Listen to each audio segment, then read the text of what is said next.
Hello friends, welcome back in our channel agri mantra changing the way of thinking. आज हम बात करेंगे 8 फरवरी से लेकर 10 फरवरी 2025 तक के इम्पोर्टेंट एग्रीकल्चर करंट अफेयर्स जो आपके आने वाले एग्ज़ाम के पॉइंट ऑफ व्यू से काफ़ी इम्पोर्टेंट रहने वाले हैं। इसीलिए वीडियो को एंड तक ज़रूर देखें। अगर आप इस सेशन का पीडीएफ डाउनलोड करना चाहते हैं तो हमारे टेलीग्राम चैनल से कर सकते हैं।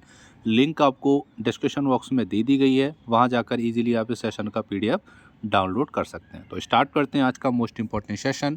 सबसे पहले बात करेंगे तो आपको पता होगा अभी फ़िलहाल हाल ही में पद्म श्री अवार्ड दिए गए हैं, जिसमें कुछ लोगों को एग्रीकल्चर फील्ड में एक एक्स्ट्रा ऑर्डिनरी वर्क करने के लिए भी पद्म श्री अवार्ड से नवाजा गया है। तो एज ए एग्रीकल्चर स्टूडेंट्स और अगर आप कॉम्पिटिटिव एग्ज़ाम की तैयारी कर रहे हैं तो आपको पता होना चाहिए कि एग्रीकल्चर फील्ड में किन किन लोगों को और किस कैटेगरी के लिए पद्मश्री अवार्ड दिया गया है 2025 में। बहुत ज़रूरी है आपको जानना, बहुत इम्पॉर्टेंट है। इसको आप 3 स्टार दे देना, इम्पॉर्टेंट करके नोट डाउन कर लेना। स्टार्ट करते हैं। तो Padmashri award, Padma award meet the visionary farmer recognise for their pioneering contribution to Indian agriculture. तो बात करेंगे तो पद्म अवार्ड 2025 हॉनर्स किस किस को मिला है? मिस्टर हरिमन शर्मा जी, ठीक है। सेकंड है एल हैंगथिंग और थर्ड है सुभाष खेतूलाल शर्मा।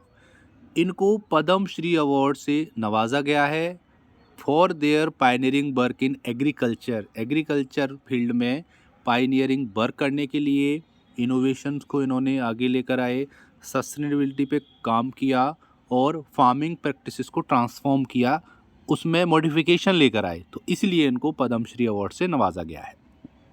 अब वन बाय वन बात करेंगे कि किस फील्ड में इनको पद्मश्री अवार्ड दिया गया है। तो जो आपके हरिमन शर्मा हैं, जो कि एप्पल्स को प्लेन एरिया में लेकर आए और वहाँ पर इन्होंने उसको उगाया, हिमाचल प्रदेश के रहने वाले हैं। तो बात करेंगे, ये बॉर्न हुए थे अप्रैल 4 1956 में ग्लासिन विलेज हिमाचल प्रदेश में। इन्होंने बहुत ज़्यादा स्ट्रगल किया और एग्रीकल्चर फील्ड में काफ़ी काम किया, नए नए इनोवेटिव एरिया आपके इनोवेटिव तरीके लेके आए, नए नए आइडियाज़ लेकर आए और फार्मिंग रीजन जो है इनका, ठीक है, वहाँ पर काफ़ी इम्प्रूवमेंट किया। और 1992 में, ठीक है, जब वहाँ पर फ्रॉस्ट वाइप आउट हुआ तो मैंगो ट्री इनके एरिया में, ठीक है, ये लोग लेकर आए और इन्होंने डिसाइड किया कि वो एक्सपेरिमेंट करेंगे एप्पल कल्टीवेशन का भी। वो वहाँ पर सेब की खेती करेंगे और उन्होंने ट्रेडिशनली इसको ग्रो किया, ठीक है, क्योंकि अभी तक यहाँ पे क्या होता था कि जो एप्पल होते थे वो कुछ ही वैरायटी को ग्रो होती थी, ठीक है, लेकिन इन्होंने एप्पल को और ज़्यादा बड़े लेवल पे वहाँ पर उगाया और उन्होंने काफ़ी सालों की मेहनत एप्पल को उगाने में दी प्लेन्स एरिया के ऊपर। इसीलिए उनको पद्मश्री अवार्ड दिया गया है। आपको नाम याद रखना है, हरिमान शर्मा जी हैं, ठीक है, इनको पद्मश्री अवार्ड से नवाजा गया। आगे बात कर लेते हैं सेकेंड इम्पोर्टेंट, वो है एल हैंगथिंग। इन्होंने रिवोल्यूशनाइजिंग काम किया है नागालैंड हॉर्टिकल्चर फील्ड में। तो यहाँ पर जो हैंगथिंग है 58 ईयर ओल्ड हैं, फ्रूट फार्मर हैं, नागालैंड में जगह पड़ती है आपकी नोकलक, ठीक है। उन्होंने पद्मश्री अवार्ड से उनको नवाजा गया है। उन्होंने सिग्निफिकेंट कंट्रीब्यूशन किया है हॉर्टिकल्चर में।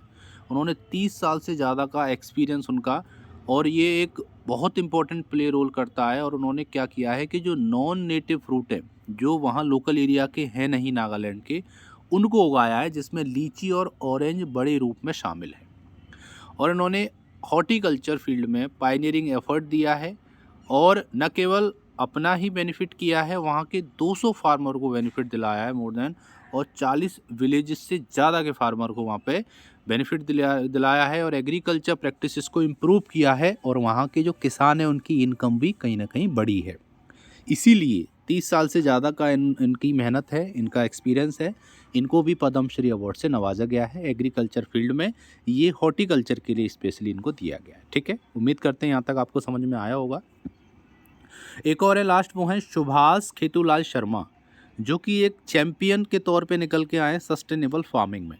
बात करेंगे तो सुभाष खेतूलाल शर्मा, इन्होंने पायनियरिंग एडवोकेट वर्क किया सस्टेनेबल फार्मिंग प्रैक्टिसेस में और इनको चैम्पियन बोला गया, ठीक है। ऑर्गेनिक एग्रीकल्चर में इनको चैम्पियन फार्मर का नाम दिया गया महाराष्ट्र में। और इनको स्मार्ट फार्मर और इन्होंने कई सारे नेशनल अवार्ड भी हासिल किए हैं शर्मा जी ने, और केमिकल फार्मिंग को दूर किया है। और 1994 में इन्होंने देखा कि प्रोडक्टिविटी काफ़ी घटी है, ठीक है, तो इन्होंने क्या किया है, केमिकल फार्मिंग से दूरी बनाई और सस्टेनेबल फार्मिंग की तरफ ये बढ़े, और सस्टेनेबल फार्मिंग में ही इनको पद्मश्री अवार्ड दिया गया है। तो इस तरीके से ये 3 लोग हैं एग्रीकल्चर फील्ड में जिन्होंने पद्मश्री अवार्ड पाया है। तो मैंने बता दिया कहाँ कहाँ से बिलोंग करते हैं, कितने साल का एक्सपीरियंस है, किस फील्ड में इन्होंने पद्मश्री अवार्ड हासिल किया है, सारी जानकारी आपको मिल गई होगी। उम्मीद करते हैं यहाँ तक आपको समझ में आया होगा। आगे चलते हैं एक और इम्पॉर्टेंट करंट अफेयर। अब बात करेंगे TOP top trinity production likely to rise in 2024-25 session. Government ने ये बात कही है कि 2024-25 सीज़न में जो टॉप है, आप भी जानते होंगे TOP क्यों नाम दिया गया है, T for tomato, O for onion और P फॉर पोटैटो। तो इन तीनों वेजिटेबल का जो प्रोडक्शन है वो इस बार कुछ ज़्यादा रहेगा पिछली बार से अगर कंपेयर करेंगे तो। 2024-25 सीजन की बात हो रही है, गवर्नमेंट का डेटा है। बात करेंगे in what could be the some comfort to the government, क्योंकि आपको ही पता है महंगाई बढ़ी है काफ़ी ज़्यादा, ठीक है। तो जो 3 मेजर वेजिटेबल हैं जिनको टमाटो, ऑनियन और पोटैटो के नाम से जाना जाता है, जिसको टॉप के नाम से भी हम लोग जानते हैं, एक्सपेक्टिंग ये है कि इस बार 2024-25 सीजन में प्रोडक्शन जो है पिछले साल के कंपेयर में ज़्यादा रहेगा। कितना ज़्यादा रहेगा ये भी बात करेंगे। तो ये जो एस्टिमेशन निकल के आया है, the estimate show that tomato production in 2024-25 season is estimated at 21.54 metric tonne, ठीक है, 21.54 मेट्रिक टन है, जो कि 1% ज़्यादा है इस बार प्रोडक्शन पिछले साल के कंपेयर में।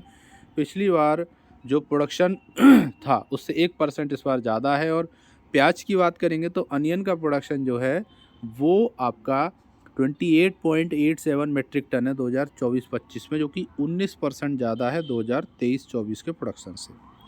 ऐसी बात करेंगे पोटैटो में तो बहुत ज़्यादा नहीं है, लेकिन हाँ फिर भी 59.57 मिलियन टन 2024-25 में प्रोडक्शन था, जो कि बढ़ के 4.4% जो है बढ़ा है पिछली बार से, ठीक है। और बात करेंगे तो तीनों का, अगर the three together comprise almost 51% of total vegetable expected to produce in the country, ठीक है। और ओवरऑल वेजिटेबल का जो प्रोडक्शन है 2024-25 में उसको एस्टिमेट किया गया है 214.56 मिलियन टन, जो कि 2023-24 से 3.6% ज़्यादा है। और अगर हम बात करेंगे इंडिया के हॉर्टिकल्चर क्रॉप प्रोडक्शन की तो 362.09 मिलियन टन है। और बात करेंगे तो जो फूड ग्रेन प्रोडक्शन है 23-24 का, वो है आपका 332.29 मिलियन टन, ठीक है। तो ये सारे जो है एमटी वाले मिलियन टन में है, ठीक है, ये मैट्रिक टन नहीं है, मिलियन टन में है। सॉरी अगर मैंने एमटी को मैट्रिक टन बोल दिया हो, ये मिलियन टन्स में डेटा है। उम्मीद करते हैं यहाँ तक आपको समझ में आया होगा। तो ये हो गया आज का इम्पोर्टेंट सेशन, बहुत इंपॉर्टेंट सेशन था। अब बात करेंगे पिछले वीडियो में पूछे क्वेश्चन के आंसर के बारे में। क्वेश्चन था world wetland day is celebrated annually on, तो 2 फेब को इस दिन सेलिब्रेट किया जाता है वर्ल्ड वेटलैंड डे। अब बात करेंगे आज के स्पेशल क्वेश्चन की, जिसका सही आंसर आपको कमेंट सेक्शन में लिख के भेजना है। क्वेश्चन है world veterinary day is celebrated annually on, तो आपको बताना है वर्ल्ड वेटरनरी डे किस दिन सेलिब्रेट किया जाता है। तो ऑप्शन है last Saturday of April, last Saturday of May और लास्ट सैटरडे ऑफ जून, या इनमें से कोई नहीं। तो इसका सही आंसर आप हमको कमेंट सेक्शन में लिख के भेज सकते हैं। उम्मीद करते हैं आपको सेशन पसंद आया होगा, हेल्पफुल लगा होगा। अगर अच्छा लगा तो वीडियो को लाइक करना और ज़्यादा से ज़्यादा इस वीडियो को शेयर करना। मिलते हैं एक और इम्पॉर्टेंट सेशन में, तब तक के लिए जुड़े रहिए एग्री मंत्रा चैनल से। So thank you for watching. जय हिंद, जय भारत, धन्यवाद।